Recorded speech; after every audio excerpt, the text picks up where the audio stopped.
pops and formed $1 billion paving contracting company by buying up a bunch of small paving companies. So they're the largest, they're a multi-billion dollar company. Same thing Wayne Huizenga did with waste management. He was a garbage collector, got a job as managing, said this was a good business, started to say, look, we will buy these mom and pops out, and he created. So now we have 2 big garbage companies. But when I was a kid, every city had their own garbage company, right? Today you got Waste Management, Brown and Ferris, right? But that's what APEC had done. So APEC said, when he called them up, they said, oh, well, we bid that job last year for $323,000.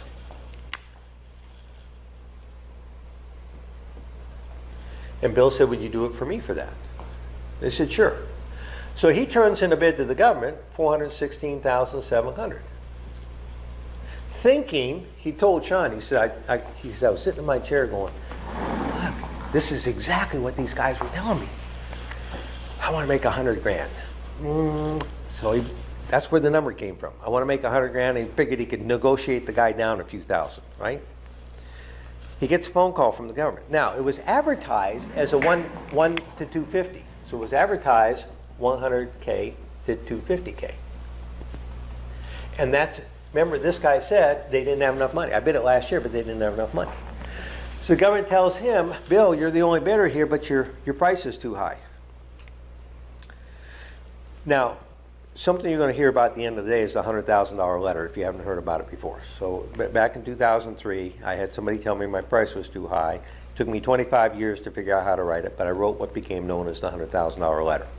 In fact, if you go to Google and you type in the $100,000 letter, $100,000, it takes you right to our page, right? It's become a rather famous letter. So it explains why our price is high, right? So he says, should we send him the $100,000 letter? I said, yeah, it wouldn't hurt. So we send Yancey Davis, the contracting officer, a version of the $100,000 letter. This had never happened before. Now, up to that point, a couple of years ago, when we did this, the $100,000 letter was all about me getting a high-price contract. This was the first time where the government took the letter, went back to their estimating team and said, hey, do we have money? Did we cover all of this in our estimate? And the estimator said, probably not. Here. And they gave him $416,700. They gave him additional money. So he calls up Bill and says, hey, Bill, I have the money, I can negotiate with you, but you can't make more than 10%. All of a sudden, Bill goes, in his mind, holy shit. He just dropped from 90 grand to 100 grand, down to, in his mind, 32,000 profit. That's what he's thinking. So he calls me up and says, man, they want to negotiate. Can you help me write a letter? I said, we're not going to write a letter. You call Yancey Davis back and ask him if we, because that week I was doing a workshop, Tuesday, Wednesday, Thursday. This was a Monday. And the reason was I had a Jewish guy, and he has his Sabbath, so he couldn't be here on Friday.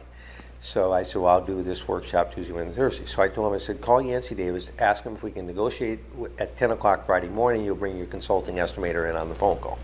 So Bill sets it all up. Calls him back and says, we're on. I said, great, I want you to have 3 things on your desk.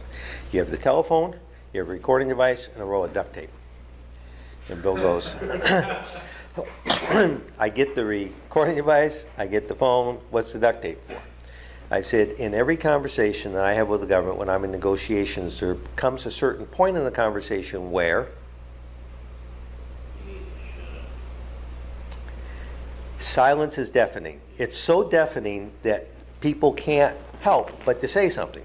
So it's really important that if you feel the urge to say something, when there's silence on the phone, you put the duct tape over your mouth. Because I'm going to tell you something, Bill. I'll get you the contract for $416,700. But if you screw this up, I'm kicking you out of my program, I'm keeping your 10 grand, and screw you. Because I know you need the money. So he agreed, right? So I said, well, are there any other concerns? He said, well, the guy wants to be sure it gets done before winter weather sets in because they shut down the asphalt plants. And what was the other concern that he had?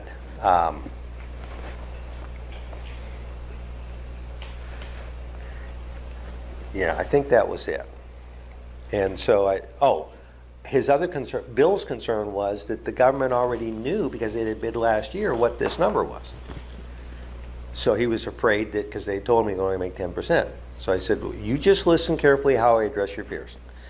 So I said, all I want you to do is you get everybody on the phone, and then you tell Yancey Davis, hey, listen, I brought my consulting estimator, he's an expert at this, into the conversation to handle negotiation because he does this professionally, much better than I do.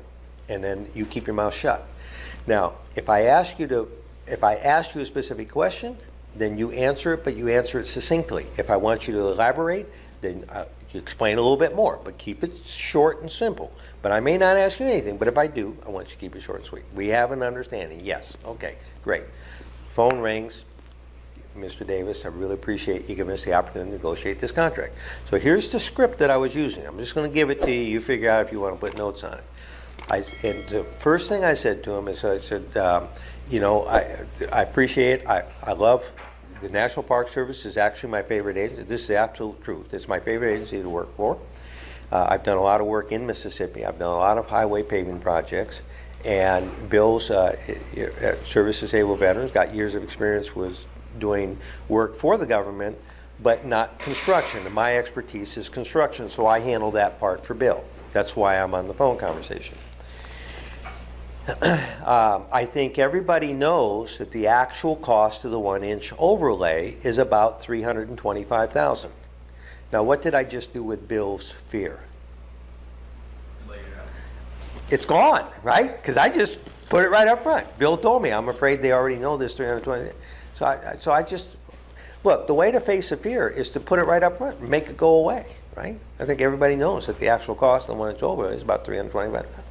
So if I use that as a base and I add to it extended overhead costs, the cost of procuring the contract, because Bill's got to bid several projects before he gets one, the extended overhead, he's got to stay in business, so he's got overhead costs. He's got to project manage the project. He's got submittals. He's got to comply with the Davis-Bacon Act, certified payroll reports, daily reports. He's got to document the project. He's got to provide the insurance, the bonds. And so when you add all of that, that's another $50,000 to $60,000, about $385,000. Now, you did tell Bill that he could make 10%. Is that right? And there was this, well, yeah. Well, now if I add 10% to that, that comes up to $425,000. Can you get more money? And there was this sputter. Well, I had to go get more money to come up with the $416,700. No, I can't get any more money. Oh, okay. Well, that's understandable. Well, let's see. So, if I get this right, if Bill were able to complete the project before winter weather sets in, comply with all the requirements of the contracts, deliver a product that meets or exceeds your expectations, the quality requirements of the contract, completes it before winter weather sets in, provides you with certified payroll reports, proper project management, documentation, and can do all of that for only $416,700, Bill would be doing you a big favor. Is that right? I mean, you'd be able to award it now and get this off your desk and not worry about it, and you could go on to other things. Is that right? He goes, well, yeah. I said, okay, well, before we commit to doing this, are you going to be there for about an hour? And he said, yes. I said, okay, well, either Bill or I will get back with you within an hour. Before I commit to this, I want to be sure that our team is all set up and we're ready to go on this, so that, because I wouldn't want to take a contract that we couldn't meet or exceed your expectations. So we'll be back with you in an hour. I really appreciate you taking the phone call. Thank you very much. We'll be back with you shortly. So I hang up. Of course, immediately the phone rings. It's Bill. He's going, that was too freaking easy. I said, Bill, that was 35 years of expertise on exactly who had the problem, right? So it's approaching September 30. The money's going to run out. He's got one bidder only. He's got a big problem. He's got the money. All we need to do is give him justification and award a full price contract. Let's face it, unless you're generating money out of what you learned from this workshop, unless you can make a lot of money out of what you learned, you're wasting your time. Mm-hmm. So there's people out there that they question whether this can be really true. What we deliver here is so different than anything that anybody else has. Can it really be true? So they tell me I'm borderline. I don't know whether to make the decision. So if somebody asks you, said, hey, should I be doing this or not? What would you tell them? If you're at all interested in dealing with the federal government and you care about results, Results is big, huh? Then it's the way to go. Otherwise, you could get discouraged really quick. If somebody was trying to decide, like you were at one time, you're doing all this due diligence, but you just can't quite decide whether you should come or not, what would you tell them? I'd tell him check out Doug's deal. I mean, I think he's got a valid opportunity to get you into the federal business and give it a shot. Now, last thing I'm going to ask each you one at a time. George, somebody's trying to decide whether they should come here or not, okay? People struggle with that. What would you tell them? I would recommend them. I'll tell them that the information that we received here in the last 3 days is very valuable. It's great. Jessica, what would you tell them? Yeah, I'd recommend it, and I think different from George is that I know that I'm going to use certain tools and apply it to other aspects of our company, not just the federal market, which Right. it opens your eyes, after you've been in the industry for a long time and you're used to doing certain things certain ways, you kind of get stuck sometimes, and I think that that's what I'm taking the most out of it is creativity, period. So. Okay, great. And Dawn, how about you? I would agree, yes. I would recommend it. Thinking outside the box and the creativity, I think is, and it wasn't like, oh, it's so creative that it's, not doable because it's not legal or whatever. It's Right. not like that. It's just creative, it's, I guess, right brain thinking versus left brain. Yeah, creative thinking. Okay, Brett, what's your take on it? What would you tell somebody? I mean, I would definitely say yes. It changes your mindset about, the way about going about business. It's completely different than sort of what I'm used to right now. And so the fact that it's changed my mindset and it's something that I get to go at a completely different way, that actually seems a lot more win-win situation rather than an adversarial. Somebody's wondering whether or not they should come. What are you going to tell them, Mike? Sure. You're going to learn things here that you won't learn anywhere else. Okay. And you could have all the college, and you could have 20-some years experience, and we're here to testify we learned some new things. Yeah. Did it help you in your business? Yeah. Increase revenues and margins? I think so. Amber, there are probably going to be other people that are struggling with the government construction business or construction business in general. And they're going to run across, they're going to find out that there's one guy out there that claims to be an expert, and they're going to struggle with this idea it's a scam. If they were right there on that camera, what would you tell them about your experience here in the last 3 days? Now, you've already told us, you told Mom you thought this was a scam before you got here, right? What would you tell them? It's not a scam. I thought it was. I'm very skeptical, and everything he said is very helpful, and it's not a scam. You got a game plan now? You Yes. know what you're going to do when you go Yep, back, game Wendy? plan. Mhm. Barb, same question. What would you tell somebody who's borderline, they're not sure whether they should come or not? I think they should come. It's good, especially if you have people that you're not sure if they know what they're doing. Bring them, and they can learn, and then you'll have 3 times the business because it's easier to do with 3 people than just 1 person. David, Mom and your sister were going to come here and leave you home. Yes, they were. All right. So you've been here for 3 days. Somebody's wondering whether or not they should come to this. What would you tell them? It's a no-brainer. Just with this Fed Biz Ops, with the Fed Biz Ops alone, my mom wanted me to search that site and look for work, and it's like a maze, I'm never gonna get through that. I'm thinking, I hate this. This is awful. I gotta go through this every day, and I gotta go through a million different things, and maybe find one that we can bid on, and then you see this, and everything's set up perfect, and it's worth it just for this. Just for this, it makes me wanna pursue these jobs instead of like a hassle going on Fed Biz Ops. This is You can say it. That's right. and yes, this is great. It's worth it. It's a no-brainer. It's not a question. It's a no-brainer. I guarantee you, 100% promise you, that you will never have a problem on a federal construction contract that I haven't already had and come up with a brilliant solution for.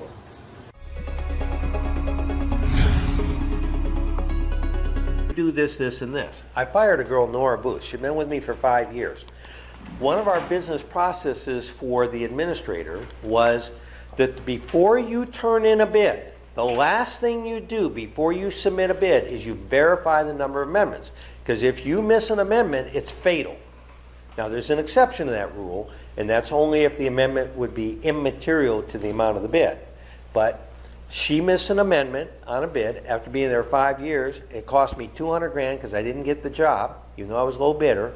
And I said, you're fired, because I can't risk that that might happen again. You took your focus off. So what happened when the new girl came in, Mel? I said, the reason you're here is because I fired the other girl. Here's why. You understand, the single most important thing you have is when you turn in my bid to the government that you verify the number of amendments. And guess what? That girl never missed an amendment, right? So that's a process, okay? So people and process. So we think of this as the funnel. Now, later on in the late 90s, there's a third factor that came into play, which we use today, and that's something called technology, okay? And that's what Bid Tracker came out of. We started developing technologies. But basic principles of business is you have people following processes. If you have a problem in your business, it's either that somebody didn't follow the process, like Nora Booth, she didn't verify amendments, or in which case you have to make a decision.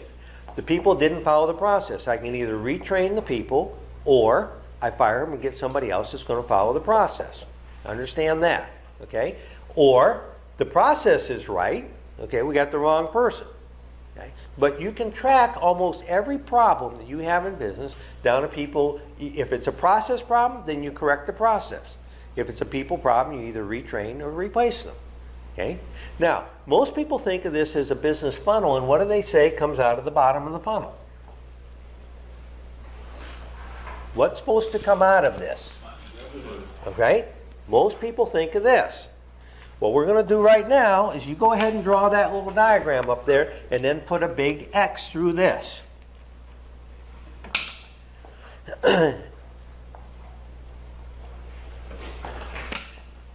This whole thing is not about money.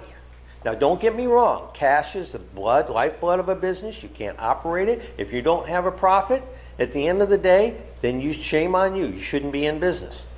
But the purpose of the business funnel, the purpose of business, if you go down, this is a big problem.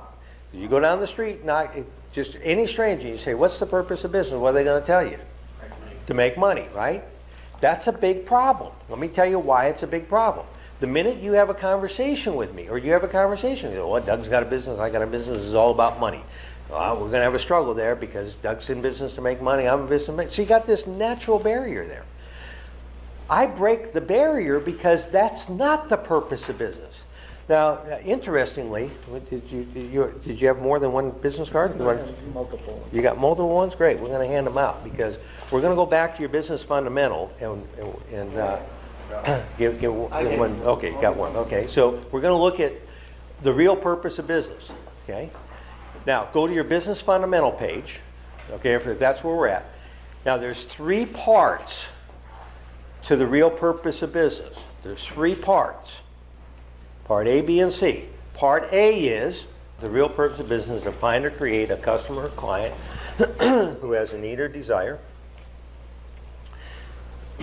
for a product or service that you can provide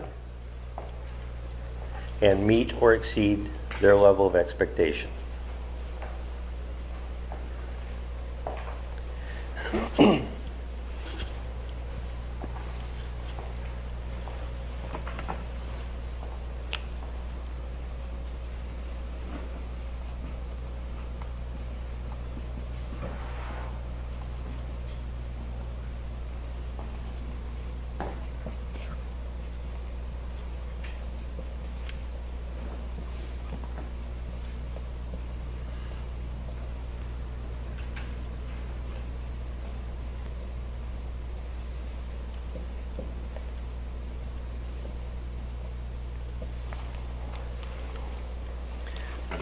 Define or create a customer or client who has a need or desire for a product or service that you can provide and meet or exceed their level of expectation. Now, part B is they must have the money to trade for the product or service.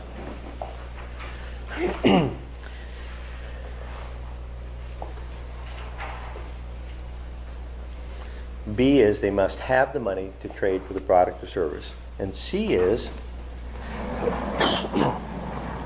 they must be willing to part with the money in exchange for the product service. Not only have to have the money, but they have to actually pull out of their pocket and be willing to pay it. Victor, have you always been paid 100% of every contract that you went into that people agreed to pay you for doing construction services? Have you always been paid 100% of what the agreements were on every project? No, I've been paid more. Well, you've only done federal contracts, right? That's it. Okay, all right, but have you always been paid from every customer 100%? Have you always been paid from every customer 100%? Okay, now, early in my career, I had a guy go bankrupt on me. Got me for 20 grand, okay? And I didn't know what a UCC1 form is. If you don't know what a UCC1 form is, just write it up and write it on your resource page, UCC1 form. Google it, read about it. If you buy a car, you get a title when you pay for it. When you buy a house, you get a title for your property. If you sell a telephone system, where's the title for it? You put the telephone system in the guy's business. We rent this warehouse, so I pay somebody and I lease it. There is no title on it. So UCC1 form is the state enables you to create a title. So if I'm in the business of selling phone systems and I want to lease it to you until it's paid for, it's still mine. I got a title on it. So I go get a UCC1 form. It used to be $5, and I file it with the state saying this is a title on that equipment. That way, if the guy doesn't pay for it, I can go in and repossess it. The building owner can't say, no, that's tied into my building. I own the building, so I own the phone system. He said, no, I got a title on it. I'm here to repossess it. And you better give it to me. I'm going to get a lawyer and sue you for trying to steal my property, right? But if you don't, see, early in my career, I was selling mobile home air conditioners, and I didn't get a UCC1 form. And the mobile home dealer was selling it with the mobile homes, got into me for a truckload, and then filed bankruptcy. And I couldn't go repossess them because the title company that had the mobile home tied the title of the air conditioner into the paperwork. And I got screwed for 20 grand. And that's one of the things that drove me into federal contracting, because if I walk down the street in the summertime here in Texas and knock on the door, hey, do you want a swimming pool? Everybody's going to say, yeah, I'd love to have a swimming pool. But there's going to be a certain percentage that go, well, I really don't have the money. And then there's a percentage that have the money, but when it comes time to pay, they say, all of a sudden it's coming out of their pocket, and they're thinking my vacation, or my wife's sick now, I got a doctor bill, or kids' college education fund, or my retirement, and so they think all these reasons why not to pay you, right? You've had that done to you, right? And so the beauty of federal contracting was that they don't issue the contract unless the money's been appropriated. It's funded, right? So B, you don't have to worry about. And C, they're actually, it's stuck on somebody's desk, and the only way they can get it off their frickin' desk is to pay you. So the government's paying somebody to give you the money. That's why he's sitting here going like, once I got into federal contracting, if you don't have to worry about B and C, can you understand why if I only have to worry about A, my life is a whole lot better? Right? So, I'm all over this. This government contracting stuff's really good. And so I got really good at doing government contracts. I became the most aggressive sumbitch you ever saw when it came to finding, getting, negotiating, and completing federal contracts, because it was a huge reward level. I never had to worry about the money or getting paid for it, right? They couldn't get it off their desk until I got my money. They're stuck with it. They're trying to get it off their desk, because as fast as they get it off their desk, what's right behind it? There's some more, right?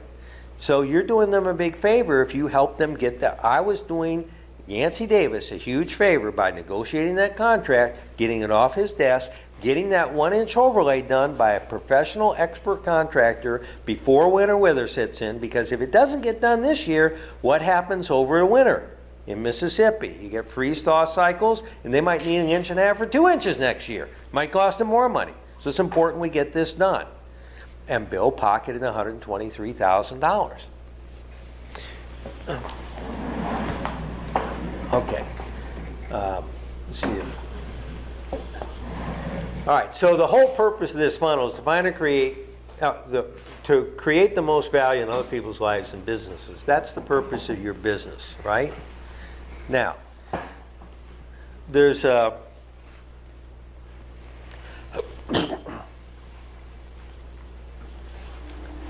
money and speed. the application of resources plus time to create the most value. Now, a little bit later, we're going to talk about value. And one of the things, one of the business fundamentals. So this was a business fundamental. Oh, by the way, once you find or create a customer or client and you make a deal and you get paid for it, once you have a customer or client, now you have a new purpose. So that's the real purpose of business. But once you have a customer or client, you have a new purpose. So I want to write down the new purpose. Once you have a customer or client. Who are the GC experts? Doug Reitmeyer? You cannot make a mistake in this business that I can't help you fix. I don't care if your bid's too low, too high. I'm going to teach you how to get out of contract. I'm going to teach you how to change your bid number between the time you bid a job and the time it gets awarded. Sean Reitmeyer. We all know it's a pain in the ass to fill out a timesheet every week, but I'm going to tell you how this is going to make you a whole bunch of money. Between them, over 50 years of government construction, 1,000 contracts, and over $1 billion in revenue. The Reitmeyers have taught their system to companies who have earned over $200 million in the past year. They don't just tell you how to get government contracts, they work with you personally to increase your revenue and profit margin. I would say if you're interested in doing federal contracts, this is the workshop. This is such a huge opportunity that we've just gone through. I think the information is invaluable. Very excited to put it into practice. I look at you as a role model and a guru. I'm convinced you're the expert. Get out of here, because it'll change your life more than one way, more than 10 ways. You really think we're going to learn anything in Austin? You will, I promise. $1 investment and turn it into $200,000 to $2 million over the next 5 or 10 years, or to give them a recurring revenue stream. Strategic application of superior knowledge. What you're getting here in this workshop is superior knowledge. We take your knowledge to a whole new level, and then we show you how to strategically apply that in the marketplace. So when I got a phone call from Joe Call saying, hey, look, I'm looking at a project here, it's 400 miles away, but in the spec it says that you have to have an office within 50 miles. You can't bid the job unless you have an office within 50 miles. He's 400 miles away. It was replacing a chiller on a federal project. And he called me up, he says, well, does this mean I can't bid the job? I said, look, it's just like people, what's everybody going to do? Well, if I'm not within 50 miles, I can't bid the job. I said, well, you're changing out a chiller. What's a non-competing subcontractor that everybody bidding that job is going to use? A non-competing subcontractor on a chiller changeout that anybody bidding that job is going to use. You know, what subcontractor am I, if I've got a contract to pull an old chiller out and put a new one in, what subcontractors am I going to have? I'm going to have an electrician, right? I'm going to have an insulator, right? I might be a mechanical guy, but mechanical guys typically sub the insulation and they'll sub the electrical, right? So I can find a non-competing sub and call the guy up and say, look, I'd like to have an office in your area. So I find a non-competing sub that's not going to bid the job as a prime, right? And say, I'm up here in Syracuse, Buffalo, New York, and what I'd like to do is I'd like to be able to use your address as on my letterhead. I don't care if it's a closet, coat closet, or the bathroom, or if you got a spare, desk, right, cubicle. Put my name on it, and I'll do the same up here. So you have an office here in Buffalo, and if I get a job down there, I'll get a Google phone number that'll be in your local area code and number, but it'll come through to my cell phone, so I'll know that it's coming from that area, and I'll answer it. But I need to have an office in that area to go after this job, and if I get the job, I'll turn over the installation to you. Even if your bid's $500 higher, as long as your bid's reasonable, even if it's $500 higher than the next guy, I'll just give you the job. If you'll let me share offices with you, or let me put on my letterhead, and you can put on your website that you have an office up here in Buffalo, and I'll put on my website that I have an office down there. And if anybody asks, we have a reciprocal agreement, so that I got a presence down there. Now you can bid the job, and it costs $0, right? And I tell the guy, look, you see any projects down here, particularly like change house or anything that need installation, if it's a government job, I'm the guy that'll go get the project for you. And hey, as long as your price is reasonable, even if it's $500 more than the next guy, I'll give you the job. right?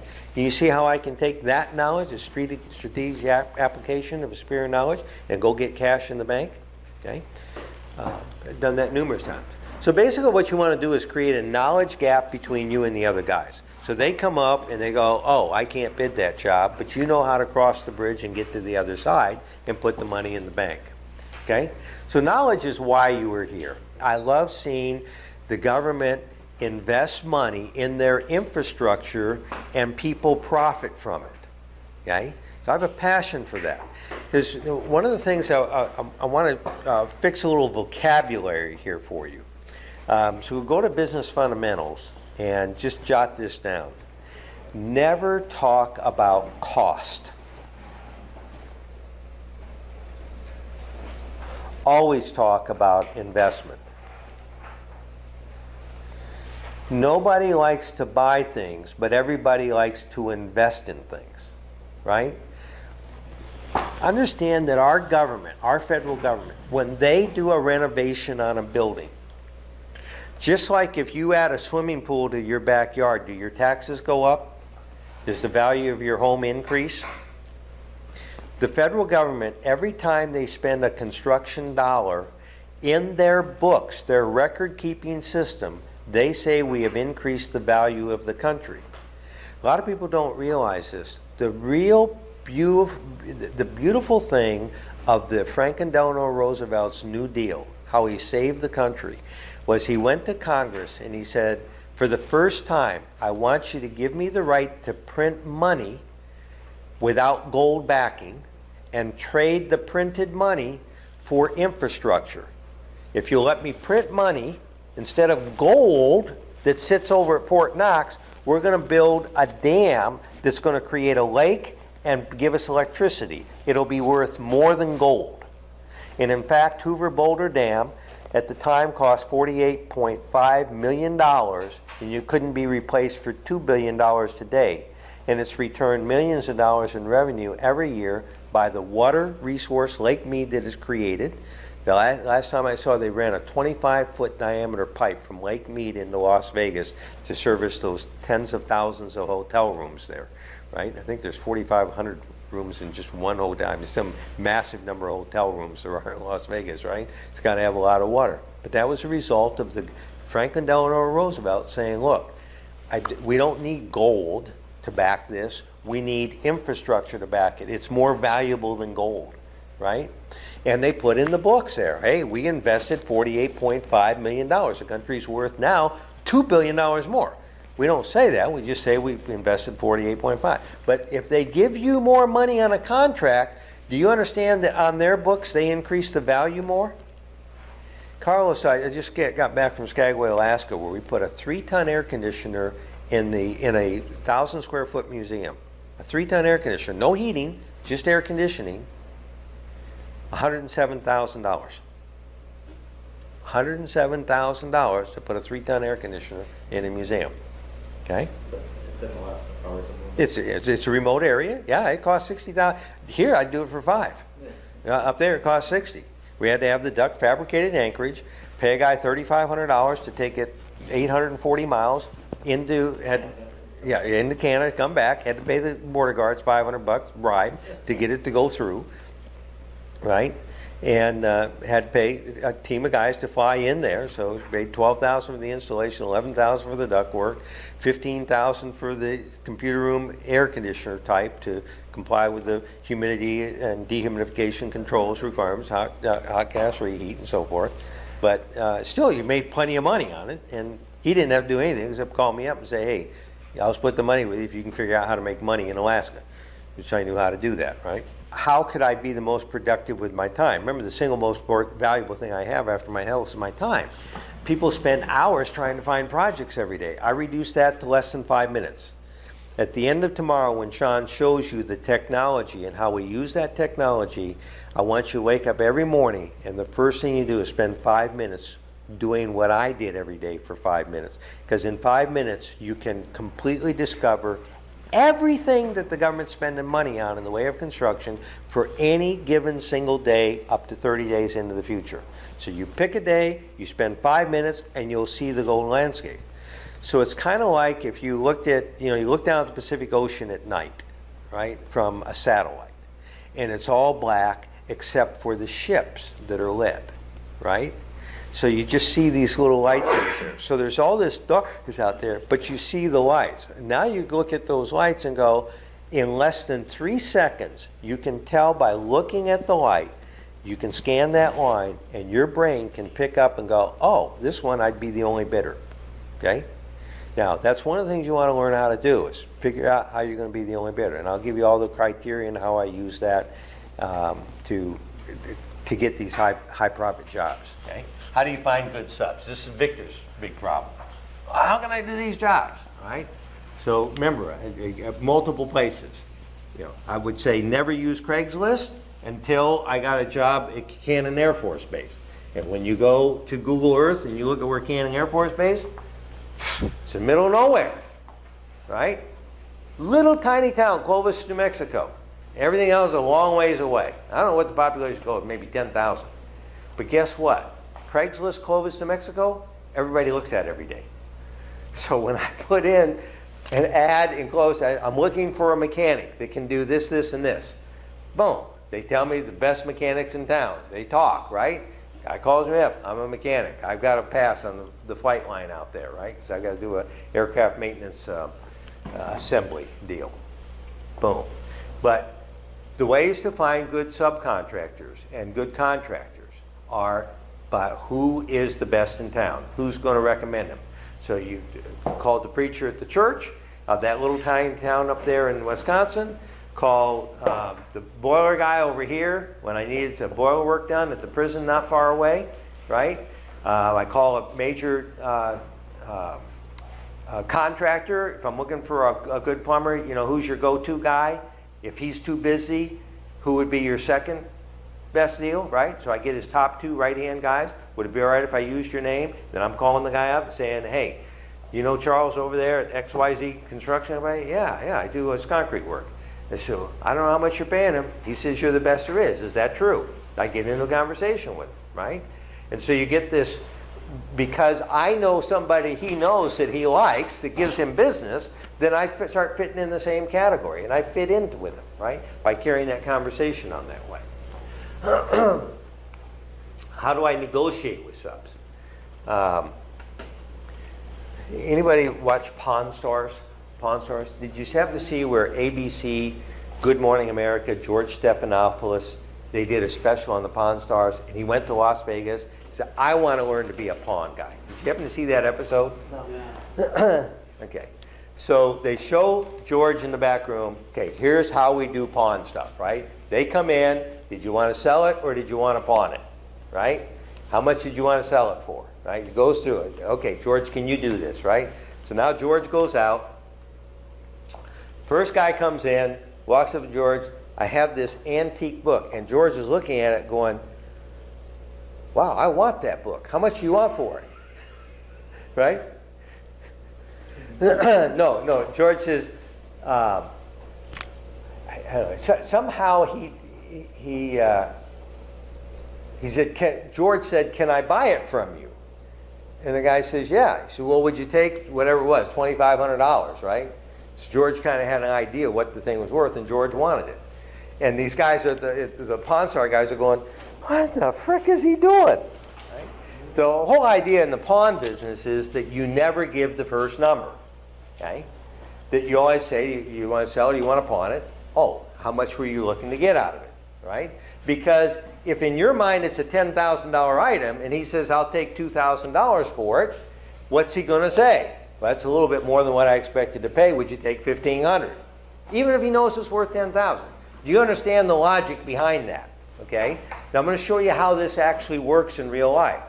I've got a project, I think I told you about the mayor up there that walked into the room and told everybody. Bill's got that one figured out. Okay? Yeah, Bill's got that. He did that one with you? Okay.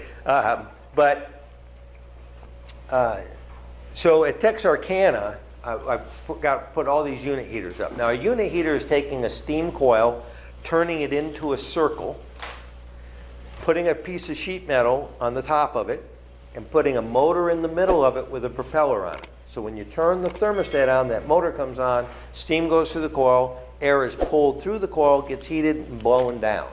So you put these all around a ceiling of a warehouse or a building, right? So I had this APC, Armored Personnel Carrier building, where we had to put up 100 unit heaters. They're 2.5 feet in diameter. The last thing we had to do was put 5-foot diffusers on it. So there's a lip sticking down about 4 inches around the inside of where that motor is, and then these diffusers get screwed to that lip so it distributes the air out over a 30-foot by 30-foot area 25 feet below, 20 to 25 feet below, and there's 100 of them. So I had to default terminate the sub because he wasn't getting done fast enough, but he had put all the heaters up. So I got with his bond company and said, look, I'm going to finish the job, but you're getting the bill.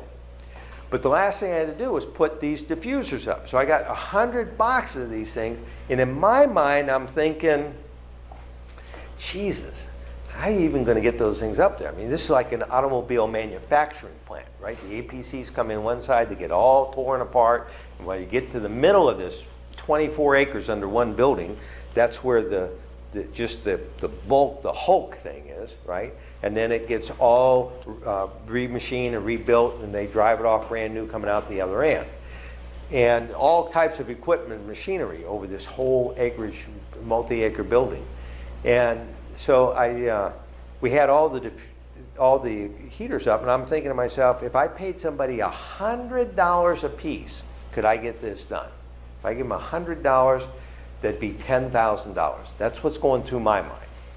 But I keep asking people in town, who would I have do that? And multiple people said, just call Rick over at Rick's Sheet Metal. I mean, at Texarkana Sheet Metal, Rick. So I call Rick, and he shows up. And to this day, I was vivid. Black, beautiful black truck, gold lettering, Texarkana Sheet Metal. Guy comes out, at least 6 foot tall, a lot taller than me, thin, black shirt, black cowboy hat, black jeans. And I mean, I can see him coming out of that truck. Hey, Rick, I really appreciate you coming out here. Let me show you what we got. So we kind of walk in. So I say, I got 100 of those. I need these diffusers up there. What do you think is a fair price to do that? And he looks down at me and he says, $3,000.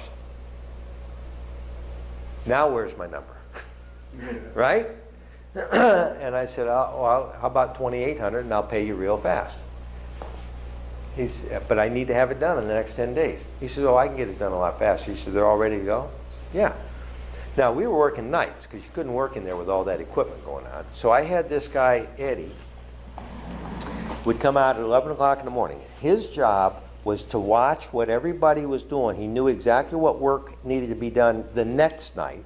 So when he got there, he was making sure that the areas where we had to work, where our plan was, by the time they would leave at 4 in the afternoon, that they worked with him to clear the area where our guys had to come in at night. That was his job. It was like $10 an hour. It wasn't Davis Bacon. He wasn't doing any trade work. I said, I want you to be here. I want you to watch. I want you to get friends with these people. And you just make sure that when you can see where our stuff's got to be laid out, that they don't have some piece of equipment or machinery that's going to be in our way that prevent us to get up there to finish the steam piping that we're running and the insulation. So the next day, and then I would go back, I would typically go out there in the late afternoon when my guys, they were leaving, my guys were coming up, making sure everybody knows what to do because they're working nights. And then I go back to the hotel room, start bidding jobs, and during the day I'd be bidding jobs while I was staying up there for the week. So the next day I come up there about 4 o'clock and I see Rick's truck there. And so I'm getting out of my car and I can see Rick and another guy coming off of 2 real tall ladders, like 20-foot ladders. And they've put the diffuser on. And as they're coming down the ladder, I'm walking up to them, but everywhere I look, every diffuser I can see is on as I start looking across the building.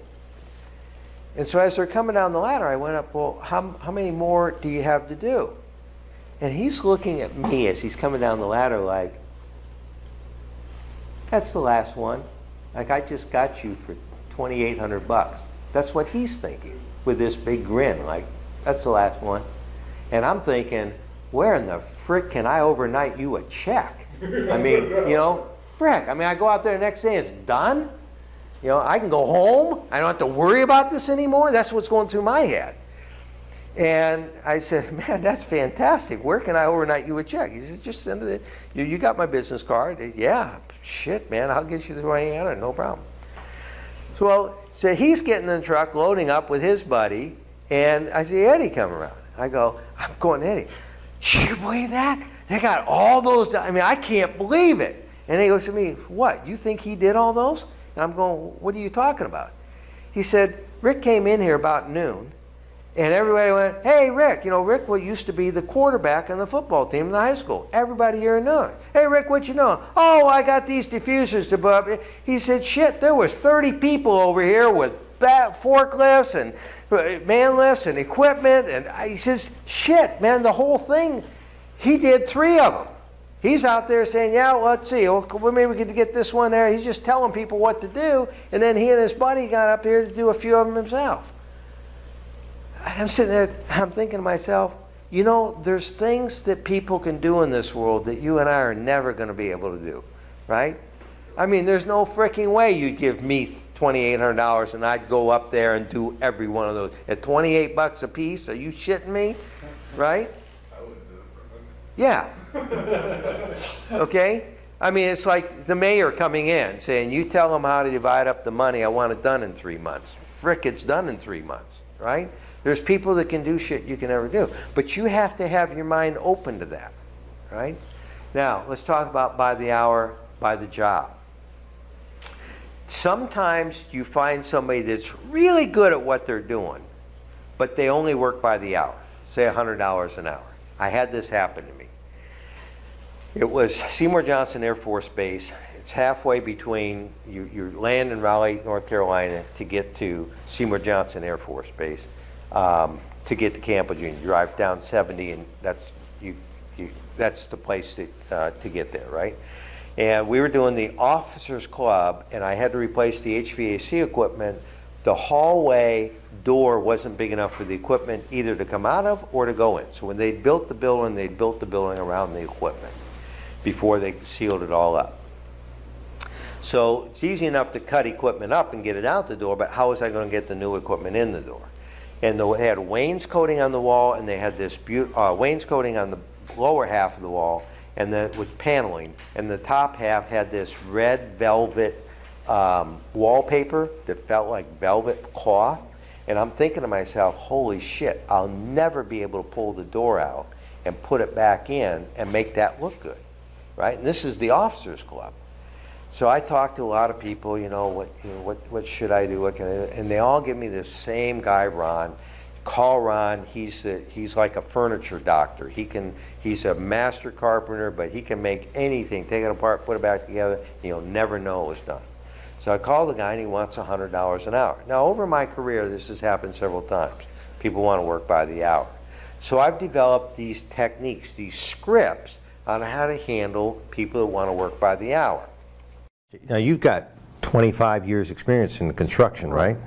So you started doing the federal work a couple years ago. Yeah, about 3 years ago. Okay.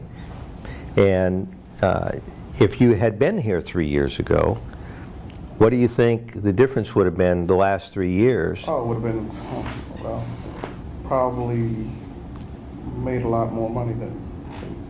Hundreds of thousands of dollars? More successful than what we've been. So not having this training literally costs over $100,000. Over 100, and it's just a mind changer, the way the game is played. Now, you've been in construction for how many years? You told me 13 years, okay. How much of what you saw here the last couple of days, 3 days, was new and different, percentage-wise?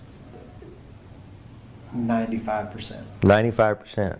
The guys that were at the IRC summit that aren't aware of this, but they're the guys that signed up and the guys that didn't sign up, what would you tell them about your last 2.5 days here? Just a complete paradigm shift. I'd always heard about government work, heard pros and cons, heard it's difficult to get into, heard it's more of a headache than, there's more of a pain associated with it than there is pleasure. You can find somebody like yourself to lock arms with, and have you lead me through the jungle, so to speak. That the return on the amount of time invested, the amount of resources invested, the amount of money invested in the government realm is exponentially greater than what I'm doing right now in the storm restoration realm. Mm-hmm. Now, right after you signed up, I mean, I think it was, we talked when they say, hey, I really want to come, here's my credit card number, and I started getting phone calls. You guys were having problems, right? 5 minutes after we sent you the deposit, we started calling you, and you started helping us out immediately with two projects that we had ongoing that were headed towards a problem, but we were able to turn those around. Turn this around and, real fast. Yeah, real quick. Okay, so you found us to be real responsive. Absolutely. And there's really nobody out there teaching this. And there might be, but I'm thoroughly impressed with the course. I have no hesitation to recommend. Well, I don't know if I want to recommend. You almost feel like if too many people knew this, Yeah. that would make it more competitive. Okay. How would you compare the investment amount compared to the value?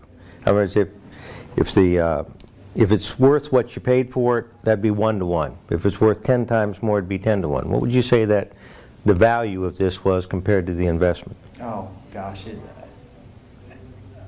I don't know how to put a value on it. How do you put a value on something that you could potentially make, millions of dollars in, 100, 1,000 to 1?